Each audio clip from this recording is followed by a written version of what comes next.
Aš kažkada melsdavausi už lyderius, dabar žmonėms.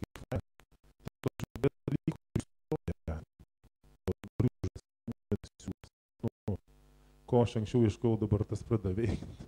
Tai aš noriu pakviesti Kęstutį paliudyti, jisai pas jį labai gyvenimas toks, jis jau praktiškai daug ką yra praėjęs. Mes teoriškai žinom, kad velniai ten kažką puola atakuoja, o jau jį realiai atakuoja yra. Jis išlindęs iš tokių ten dalykų, kad ten, tai sakiau, gal kada padarysim, nufilmuosim, interviu padarysim, gal šiandien, jeigu pavyks, kad matytų žmonės, kas vyksta, nes tai realu yra. Mes tik teoriškai galim kažką išmastyti, jis realiai tą jautęs. Tai kviečiu Kęstutį pasidalink, ką tau Dievas šneka. Labai malonu, man su juo, kai būni, tai aš per naują atgimštų, įsivaizduojat. Už tai bažnyčiai sako, kad mes visi skirtingi, yra tarnai, skirtingi talentai ir mes vieni kitus papildom. Ir jisai šneka ir aš atsigaunu. Nežinau, man taip yra ir jums tai turėtų būti. Paklausykit, gerai. Atiduodu visą garbę ir šlovę Viešpačiui. Ir iš tikrųjų, kokie mes esam, tai vienam Dievui galime padėkoti. Ir kiekvienam tarnautojui linkiu, kad kiekvienas tarnavimas dvasiškai vyktų nuolankiai. Mes būtume nuolankus Viešpačiui ir nesileistume į pasididžiavimus. Tai pabandysiu pasidalinti tokiais dalykais ir duosiu šviesos, reiškiasi. Dievo žodis yra šviesa, raštas sako, ir pabandysiu tą šviesą nušviesti. Tai aišku, Viešpats sako, kad jis apvalė, nevadykite suterštų. Kažkada buvau nešvarus, bet Dievas mane apvalė. Ir pasidalinsiu tais dalykais. Suprantat, šėtonas visą laiką vilioja žmogų, ypač jaunimą. Yra tokių organizacijų visokių kaip ir satanistai, kaip ir okultizmas, ir jos vilioja tą žmogų. Žmogus dažnai jis net Biblijos nežino ir Tėve mūsų maldos, jis nežino tų dalykų.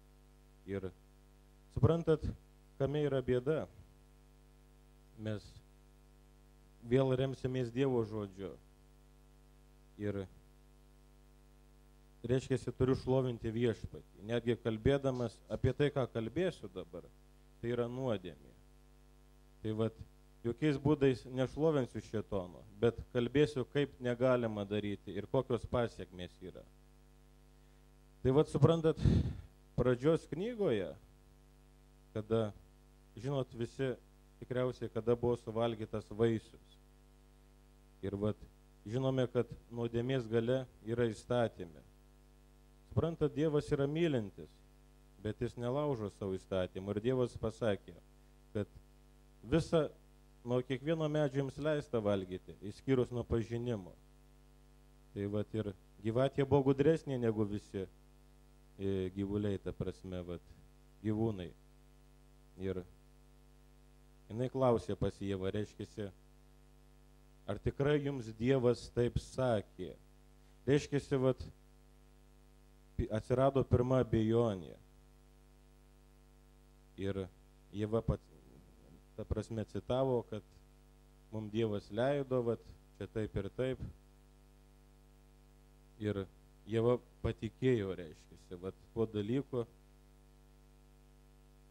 Tai šėtonas sakė, kad jūs nemirsite. Tai kad ta prasme patikėjo šėtonu. Bet viskas, kaip sakiau, prasidėjo nuo to abejojimo, suabejojimo.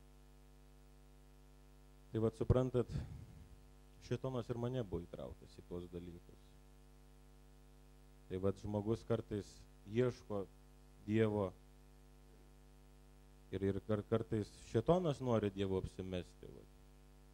Ir jaunas žmogus nežino, būna ten draugai, kurie renkasi, iš pradžių tai atrodo nekaltai, ant sienų paišymai visokie, tokie dalykai, iš pradžių gal ir smagu būna, bet suprantat, šėtonas ateina vogti, žudyti, kaip rusai sako, украсть, убить и погубить. Jisai suprantat, apgauna žmogų.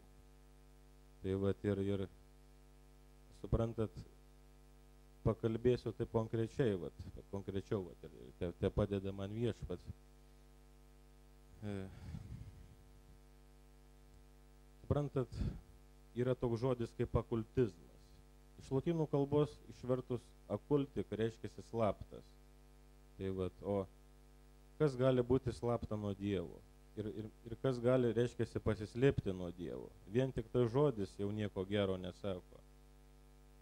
Tai yra tokių labai daug negerų praktikų, tokių visokių, kaip žmonės eina pas būrėjus, galiu papasakot, ką tai duoda.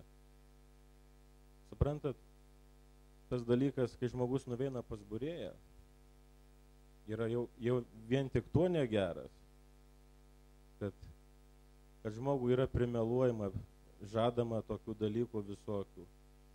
Ir jeigu žmogaus gyvenime tai neįvyksta, jisai nusivilia Dievu, jisai nusivilia juo. Tai tokie dalykai ir toliau dabar, ką čia tokio akcentuot.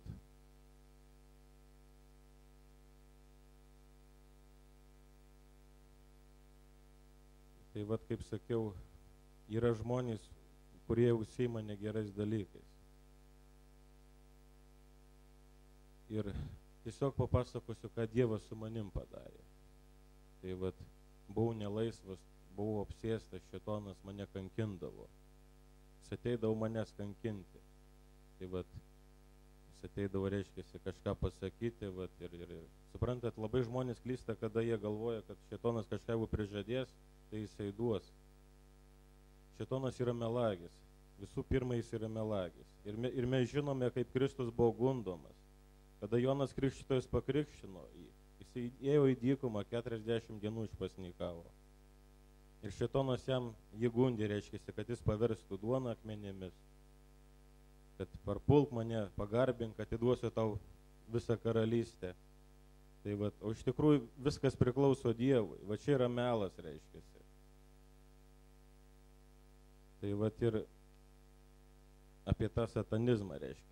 Privalau papasakot. Suprantat, yra tamsios jėgos ir Jėzaus Kristaus vardu surišu tas jėgas ir te padeda man Dievas papasakot. Tai kas yra satanizmas? Satanizmas tai yra šėtono garbinimas. Ir yra, kurie dar tik pradeda tuos dalykus, kurie, kaip sakiau, žaidžia tik tais. Yra žmonės, kurie jau pažengė, reiškia. Tai yra tam tikras grupuočių susirinkimas, šėtono garbinimas, gyvulių kraujo gėrimas, reiškia, tokie dalykai yra. Paskui yra kitas lygis, reiškia, tai pats baisiausias, kada yra žmonės aukojami, kada yra žmonių kraujas geriamas. Tai yra labai labai baisus dalykai.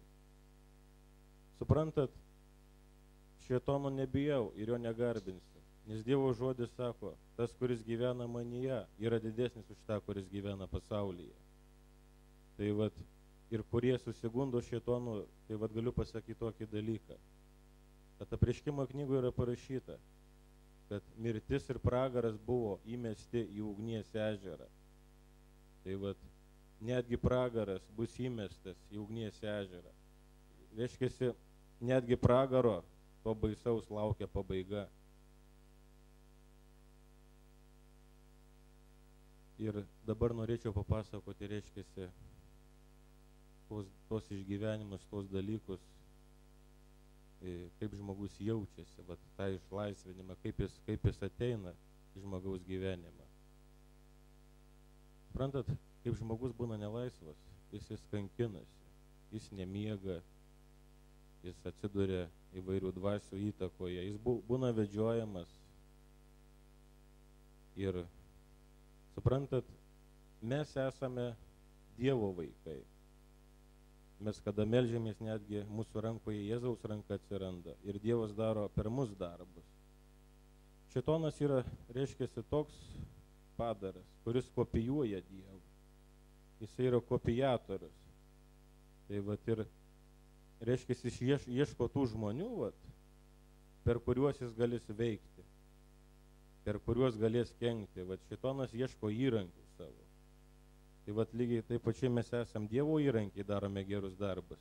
Tai šėtonas ieško, reiškia, žmonių, kurie paklus jam, kurie atsiduos, vat, ir jis darys tuos blogus darbus.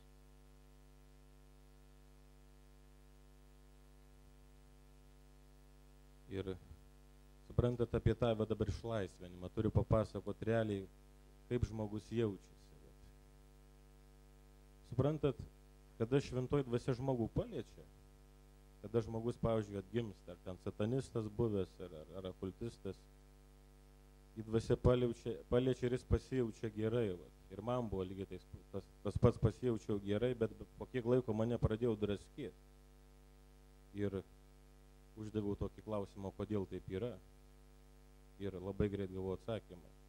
Ta pati šventoji dvasia man atsakė, kad šventoji dvasia negali kartu gyventi su kitomis netyromis dvasiomis. Tai vat ir dar apie tokią apgaulę pakalbėsiu, kaip žmonės, vat sako, reiškia, ir liaudyje, vat ir sako, vat velnias padeda, velnias tą daro, šėtonas vat padeda, šėtonas nepadeda. Ir žinot, net didžiausias recidivistas pasaulyje, nusikaltėlis, turi bent šiek tiek meilės. Šėtonas tos meilės neturi. Ir šėtonas niekada negali būti bendradarbis su žmogumi. Dabar pasakysiu akcentą, kodėl. Suprantat, žmogus buvo kurtas pagal Dievo atvaizdą. Pagal Dievo atvaizdą jis buvo sukurtas. Šėtonas matydamas žmogų, jo neapkenčia, nes jis žmoguje mato Dievą. Ir jis ypač neapkenčia krikščionių, atgimusių krikščionių. Tai vat, brangieji, reiškia, linkiu į tokį susimastymą, vat, kad mes nebūtume apgauti. Tai vat ir, suprantat, Dievas mane išlaisvino, vat akcentuoju išlaisvino. Tai vat, dabar kaip tai tas išlaisvinimas vyksta. Tai nėra malonu. Tai nėra malonu. Suprantat, bet į mano gyvenimą atėjo išlaisvinimas, todėl kad sąmoningai išlaisvinimo siekiau, nes pagalvojau, tai gal man geriau dabar pakentėti, negu amžinai pragare degti. Tai vat, ir atvažiavau, atsimenu, papasakosiu tą liudymą, kaip mane išlaisvino. Tapau krikščionimi, įtikėjau,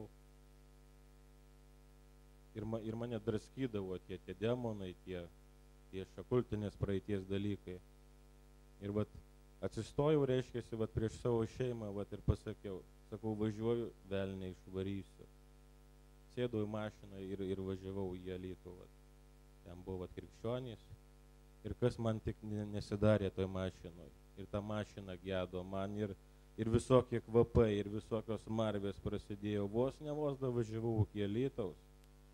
Ir ėjau ten pas tuos pastorius ir sakau, greičiau mane išvaduokit. Sakau, negaliu su šitą šlikštynę gyventi. Tai vat, suprantat, šėtonas ant tiek yra įžūlus. Netgi kada už mane meldėsi, vat, jisai bando tave apgauti. Reiškia, jis sako, tai tu čia žviegi dabar, tai tu čia įsigalvoji, reiškia.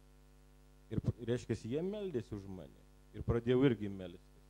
Ir reiškia, realiai išgirdau, kai jis pradeda žviegti. Pats, reiškia, atsiskiria ir žviegia. Reiškia, pats pasakiau, Jėzus Kristus vardu, lauk, sakau, lauk bjaurybė iš manęs. Ir man iškart dvasia davė tokį kaip apreiškimą. Sakau, šitas šlikštynė yra okupantas. Ir man iš karto Dievas parodė tokį kaip dvasinį matymą, kad yra daug žmonių, kurie gyvena tokioj kaip okupacijoje. Ten yra parazitai, reiškia, tie demonai, va, tie velniai, ir jie gyvena pa žmonės, ir jie maitinasi iš jų, jie geria gyvybės syvus iš žmonių. Jie geria žmonių sveikatą, jie duoda ligas.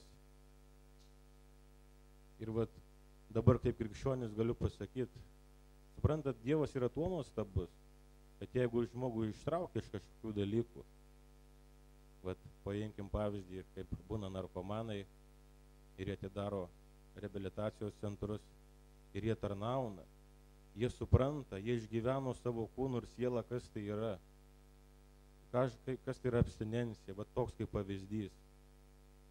Suprantat, ir man teko išgyventi tos dalykus. Ir pradėjau suprasti, reiškia, kaip tie žmonės jaučiasi, vat, kas su jais darosi. Tai vat, ir linkiu, reiškiasi, dabar vat, kreipsiuosi į visus pastorius, reiškiasi, vat, į kurie mane matys. Suprantat, labai didelis dalykas yra išlaisvintą žmogų globoti. Mes neturime pamiršti, kad Dievo žodis sako, kad netyroji dvasia išėjusi žmogaus, klaidžiojasi be vandenyse vietose ir nerandosi poilsio, grįžta, 7 kart pasiima piktesnę dvasią ir tam žmogui būna dar blogiau. Ir man po kiek laiko buvo blogiau. Ir suprantat, šėtonas mane jisai daužė ir davė tokias mintis. Tu dabar gailėkis, kad gimėjai, tu gailėkis, reiškiasi. Tai tos fizinės kančios, reiškiasi, būna tokios. Bet ačiū Dievui už tos žmonės, už tuos krikščionis brolius seseris, kurie mane globojo. Tai reiškiasi visiems pastoriam toks kaip palinkėjimas, išlaisvintuosius reikia globoti, labai reikia juos globoti ir prižiūrėti, reikia juos lankyti. Tai nes suprantat, tie išvyti demonai, velniai, jie nori atgal sugrįžti.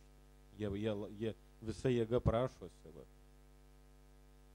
Ir, reiškiasi, galiu tokiem žmonėm pasakyti, kaip reikėtų elgtis. Visų pirma, reikia atsiriboti nuo baimės. Reikia mylėti viešpatį, nes Dievo žodis sako, tobula meilė išvyja bet kokią baimę. Tai ir turime pasilikti Dievo žodyje, skaityti. Suprantat, ir krikščionybėje turi dar toks dalykas būti kaip tikrumas,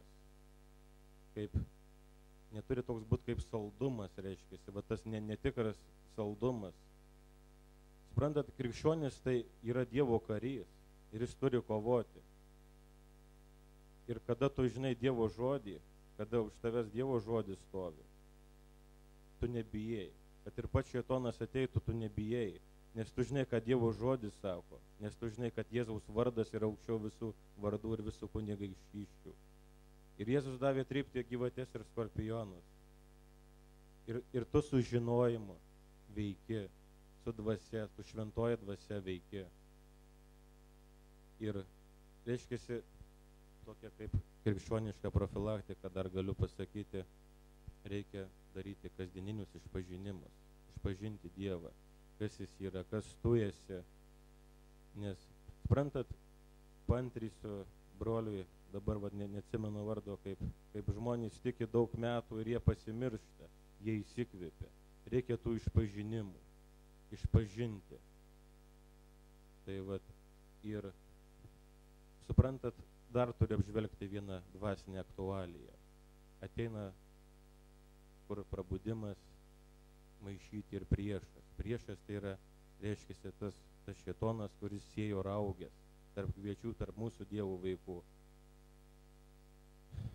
Tai sakau, sugrįšiu prie tų išpažinimų. Ir suprantat, daugiau bendraudavau su tokiais kaip egzorcistais. Iš pradžių jų bijodavau, kol buvau nelaisvas. Mane bijodavo tie, reiškiasi, kurie gyvena. Pavyzdžiui, yra tokių sakinių, kurių apsėstas žmogus neištars. Žmogus apsėstas niekada neištars, kad mano kūnas yra šventosios dvasios namai. Kad mano viešpats yra Jėzus Kristus. Tai linkiu bažnyčiams tų išpažinimų daugiau. Tai tiek. Dėkoju ir būkit palaiminti Jėzaus Kristaus vardu.